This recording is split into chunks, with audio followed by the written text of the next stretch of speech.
Jumpa lagi, kali ini kami ada di Museum Coklat Monggo Yogyakarta. Nantinya kami akan mengambil paket tour untuk melihat bagaimana sejarah dan produksi coklat di pabrik coklat Monggo ini. Kami akhirnya mengambil paket Kakao Discovery Full Experience dengan harga Rp150.000 per orang.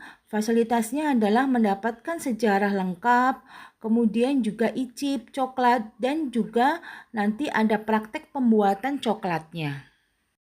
Sebenarnya tuh ada dua jenis tour, yaitu yang standar sama yang full experience. Yang standar 50.000, yang full 150.000. Cuma karena tadi yang standar itu sudah habis kuotanya, jadi kami ngambil yang full experience. Reservasi atas nama Wahyu 3 orang? Iya. Baik, atas nama dia 4 orang? Iya. Ya. Silakan merapat dari area pertama. Area Coklat Kingdom ya ini ya. Oke, selamat siang semuanya. Ya. Selamat datang di Coklat Kingdom by Coklat Monggo. Ada yang sudah pernah kesini sebelumnya? Belum, baru pertama kali ya. Baik, pas sekali. Nah, di paket Kakao Discovery Full Experience itu nanti akan ada 3 aktivitas ya. Aktivitas yang pertama itu adalah tour. Jadi kita akan berkeliling ke area dari Coklat Monggo ya. Kita akan belajar tentang sejarah coklat Monggo, dan juga proses pengolahan coklat dari petani, baik proses fermentasi, terus ada proses pengeringan, dan juga nanti masuk di area pabrik coklat Monggo dari proses pertama sampai proses terakhir. Kemudian nanti ada sesi tasting juga ya. Ada yang tahu kira-kira tasting itu apa? Mencoba ya, mengeksplor rasa. Jadi kita akan mencoba raw material pengolahan coklat juga, yaitu buah kakao, terus olahan-olahan coklatnya juga, dan kemudian nanti diakhiri dengan sesi mencetak coklat. Nah, untuk kegiatan tour pada siang hari ini nanti akan saya pandu ya. Nama saya Steady, salah satu staf museum guide yang ada di Coklat Monggo. Nah, ini sedikit informasi juga bahwa di museum kami baru ada penambahan fasilitas ya. Jadi kita tidak bisa masuk ke area dalam, tetapi tetap bisa mendapatkan pengalaman yang sama karena untuk koleksinya itu berada di area luar semuanya. Ya, nanti akan saya jelaskan juga untuk sejarah coklat, terus kemudian ada sejarah coklat Monggo, dan juga proses yang dilakukan oleh petani dan juga proses yang dilakukan di pabriknya coklat Monggo. Nah, ini di sebelah sini ya, di samping kanan saya ini ada bahan baku pengolahan coklat. Namanya adalah pohon kakao yang jika dia berbuah namanya juga buah kakao. Nah, seringkali orang Indonesia itu menyebutnya sebagai buah coklat. Ya, pohon coklat, buah coklat itu kurang tepat ya. Yang tepat adalah pohon kakao yang kalau berbuah juga buah kakao. Nah, asal dari pohon kakao ini bukan dari Indonesia ya, jadi bukan tanaman asli dari Indonesia, melainkan dari Amerika. Nah, kalau untuk olahan coklat sendiri, kira-kira zaman dulu digunakan sebagai apa? Ada yang tahu? Ada yang tahu kira-kira? Tidak ada yang tahu. Nah, zaman dulu coklat itu digunakan sebagai minuman kesehatan atau jamu. Kan? Siapa yang mengkonsumsinya? Ada 4 suku yang hidup di Mesoamerika atau Amerika Latin. Di suku yang pertama, ya, ini namanya adalah suku Mayo Chichipe Maranyon. Ada penemuan sejarah berupa pendikar yang terbuat dari tanah liat bernama vas palanda. Ya. Nah, walaupun namanya vas, tetapi fungsinya itu untuk menyimpan coklat yang dicampur rempah-rempah. Mungkin tadi yang sudah masuk ke area store Coklat Monggo sudah mencoba varian coklat rasa rempah-rempah? Belum. Nah, nanti boleh mencoba ya. Nah, di Coklat Monggo ada varian rasa rempah-rempah karena terinspirasi dari sejarah coklat itu tadi yang digunakan sebagai minuman kesehatan. Nah, di suku yang pertama tadi ya, disebut sebagai vas palanda karena memang ditemukannya itu di daerah Palanda namanya, di perbatasan negara Ekuador sampai ke Peru. Penemuan sejarahnya seperti ini ya. Jadi bentuknya seperti kepala manusia. Nah, kemudian di suku yang kedua, namanya adalah suku Olmec. Ada penemuan sejarah juga sama, terbuat dari tanah liat ya. Tetapi untuk koleksinya masih ada di negara asalnya, yaitu di negara Meksiko. Nah, kemudian di suku yang ketiga, suku Maya ya, ini mereka punya peradaban yang modern, punya budaya minum coklat juga setiap hari. Nah, jadi asal kata coklat yang kita kenal sekarang itu juga asalnya dari suku Maya. Berasal dari kata chocolat yang artinya adalah air pahit. Karena memang rasa asli coklat kan pahit ya. Dicampur dengan rempah-rempah itu tadi untuk memperkaya rasa dan juga untuk menghangatkan tubuh, karena mereka hidupnya ada yang di pegunungan dan juga ada yang di hutan-hutan. Nah, tradisi minum coklat itu tadi diteruskan oleh suku yang terakhir, suku keempat, yaitu suku Aztec. Jadi di zamannya suku Aztec ini ada fakta unik juga. Mereka minum 50 gelas coklat setiap hari. Nah, itu khusus untuk cowok-cowoknya aja. Kalau yang cewek-cewek nggak usah khawatir, nggak disuruh minum sebanyak itu. Di samping sebelah kanan ada kelinci. Di bawahnya itu bukan petnya kelinci ya itu. Nah, itu adalah biji kakao yang dikeringkan. Korelasinya apa? Ketika kita mau membeli 1 ekor kelinci, dibayarnya dengan 30 keping biji kakao. Seperti itu. Nah, di zamannya suku Aztec nih, kita bisa lihat ya. Jadi ada gambaran ini seorang pria Aztec yang membawa buah kakao. Buahnya sebesar badan bayi yang baru lahir. Nah, ini bisa terjadi kalau pohonnya itu tumbuh di tanah yang subur dekat dengan pegunungan berapi. Seperti itu. Nah, itu tadi sejarah coklat yang ada di Amerika. Kita beralih sejarah coklat di Eropa, yaitu kita bisa lihat di panel samping sebelah kanan ya yang ada di tembok. Nah, itu ada seorang penjelajah dunia dari Spanyol bernama Hernán Cortés yang membawa buah kakao menggunakan kapalnya dibawa dari tempatnya suku Aztec menuju ke Eropa. Terus diolah sendiri di sana. Caranya masih tradisional dengan cara ditumbuk, dicampur dengan air, dan akhirnya dicampur dengan gula yang menyebabkan rasanya bisa manis seperti sekarang. Kita beralih ke sejarah coklat Mongo. Ini saya kenalkan pemilik atau ownernya ya. Nah, ini di sebelah sini Nah, mengawali karirnya berjualan coklat menggunakan Vespa berwarna pink yang ada di area kedai sebelah sana, keliling di Yogyakarta. Jadi masih direct ke customer ya waktu itu di tahun 2005. Nah, dari tahun 2005 sampai tahun 2025, usia coklat Mongo sudah 20 tahun ya, berinovasi untuk membuat terobosan-terobosan baru ya, seperti rasa-rasa unik yang kita hadirkan sekarang. Di kanan kita ada peta persebaran produsen kakao di Indonesia ya. Jadi semua wilayah di Indonesia itu bisa ditanami oleh tumbuhan kakao karena iklimnya tropis, jadi cocok untuk pertumbuhan tanaman kakao. Nah, paling banyak itu ada di Pulau Sulawesi ya, menyumbang sekitar 17% dari total keseluruhan yang ada di Indonesia. Ada yang dari Sulawesi, Bapak Ibu? Tidak ada. Paling dari mana, Pak? Dari Jawa. Dari Jawa. Jawa mana? Jawa Tengah. Ada perkebunan kakao di sana, Pak, atau malah punya sendiri? Tidak. Pohon kakao yang sedang berbunga dan juga berbuah ya ini ya. Nah, bunganya itu yang berwarna putih. Nah, ada banyak ya ini tumbuhnya di batang. Ada sekitar 100.000 bunga yang tumbuh dalam satu pohon dalam kurun waktu 1 tahun.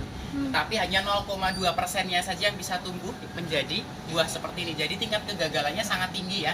Ketika kena angin, kena hujan itu akan rontok. Ketika suhunya panas seperti sekarang akan mengering. Jadi memang tingkat kegagalannya sangat tinggi. Nah, ini buah kakao yang ada di depan kita warnanya masih hijau, belum matang ya artinya ya. Kalau sudah matang akan berwarna kuning. Kalau sudah matang bisa kita makan bagian dalamnya seperti yang ada di foto ini. Ya, selaput putihnya atau daging buahnya ini punya rasa manis asam seperti buah manggis. Ada yang sudah pernah makan? Warna putih, daging buahnya bisa kita makan. Yang diolah untuk pembuatan coklat adalah biji bagian dalamnya. Nah, ini kita coba buka ya, ini buah kakao. Biasanya di Indonesia ada cara tradisional untuk membukanya. Disilangkan seperti ini terus diketuk.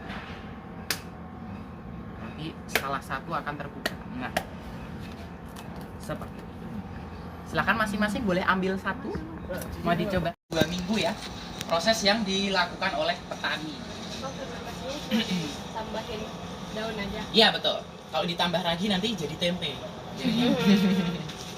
Jadi ini adalah step yang dilakukan oleh petani lokal ya, karena di Coklat Mongo tidak punya kebun kakao sendiri, melainkan membeli bahan baku utama dari petani lokal yang sebelumnya sudah diedukasi langsung oleh Coklat Mongo. Jadi supaya kualitas yang didapat itu sama seperti yang diharapkan coklat Monggo. Di sini daerah mana?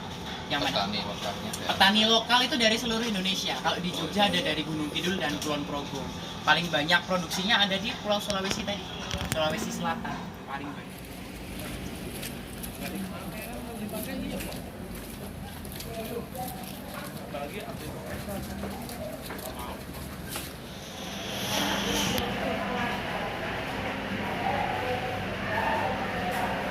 Ya, silakan boleh merapat lagi ya, karena untuk stepnya itu akan dimulai dari ujung sebelah sini.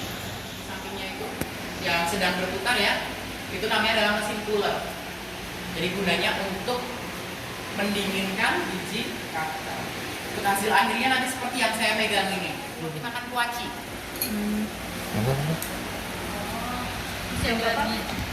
Yang kulitnya ya? Kulitnya Kulitnya? tidak dimakan. Prosesnya namanya cracking and winnowing. Jadi biji kakao yang sudah melalui tahapan sangrai tadi sudah didinginkan, baru akan dipecah dari cangkangnya. Nah, selain dipecah, di dalam mesin ini ada kipas angin yang fungsinya untuk menerbangkan si cangkangnya. Karena kan cangkangnya lebih ringan ya, jadi dia akan terbang ke sisi satunya, nanti akan dikumpulkan, dibalikin lagi ke petani jadi pupuk atau pengaruh. Gilingan cocoa nibs itu berbentuk paste atau pasta. Jadi berbeda seperti biji kopi. Kalau kita giling biji kopi kan jadi bubuk. Kalau kita menggiling biji kakao akan jadi paste atau jadi seperti kacang ya. Ini bisa kita lihat juga di gambar yang di atas yaitu dalam satu biji kakao 54%-nya itu berupa cocoa butter atau lemak kakao. Kan? Jadi sudah setengahnya sendiri. Jadi itu kenapa ketika digiling dia akan berubah menjadi paste atau pasta. Seperti itu. Nah, paste atau pastanya itu kita sebut sebagai masa kakao atau kakao masa atau coklat liquor atau pure coklat yang paling pahit. Tidak ada campuran susu di dalamnya nanti. Kemudian kalau white chocolate itu adalah jenis coklat yang paling manis. Nah, warnanya bisa putih. Kenapa? Karena kita hanya mengambil butter bagian dalamnya saja. Jadi harus dipisah tuh nanti. Paste-nya ini dipres, keluar mentega berwarna putih dicampur dengan susu dan juga gula. Nah, itu akan jadi produk white chocolate. Seperti itu. Kalau milk chocolate itu nanti akan ada gambaran jelas komposisinya ya, tapi saya jelaskan juga di sini. Milk chocolate itu kandungan kakao masanya sedikit, jadi warnanya coklat muda. Jadi kakao masa ini dicampurnya dengan susu dan juga gula. Kalau dark coklat campurannya hanya gula. Untuk pembuatan makanan ya, khususnya coklat. Kita bisa ke bawah lagi, nanti akan ada gambaran dari komposisi coklat. Bisa kita lihat juga ada proses molding atau pencetakan dan permisi. Nah, ini masing-masing orang nanti akan dapat satu tray untuk mencobanya. Milk.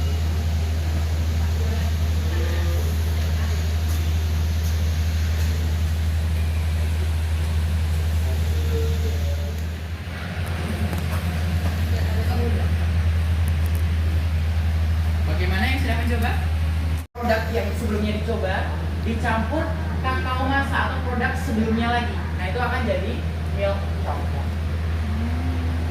Di kandungan kakao masanya sedikit ya, jadi rasanya belum pahit.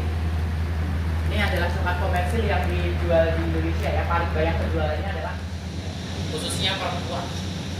Jadi menyerap tenaga kerja dari warga sekitar. Jadi adonan coklat ya, dark 58% dengan isian krim kacang mete. Coklat dengan hasil kreasi kita sendiri, dan hasilnya juga nanti boleh dinikmati Bapak Ibu semuanya. Nah, untuk sesi kali ini kan saya temani sebelumnya, perkenalkan nama saya Riza, dan nanti saya akan memandu untuk sesi cetak coklat pralin namanya. Jadi coklat ini spesial dari negara Belgia yang merupakan salah satu coklat juga yang pertama kali dibuat oleh founder kita yaitu Bapak Thierry.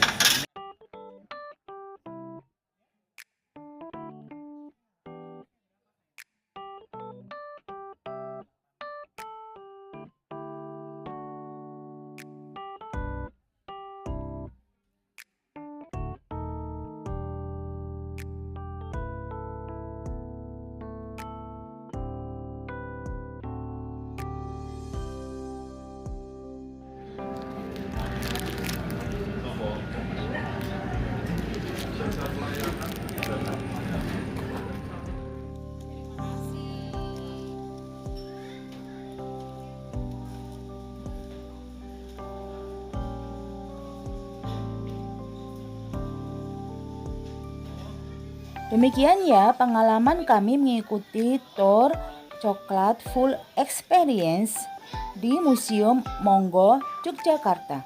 Semoga informasi ini dapat bermanfaat.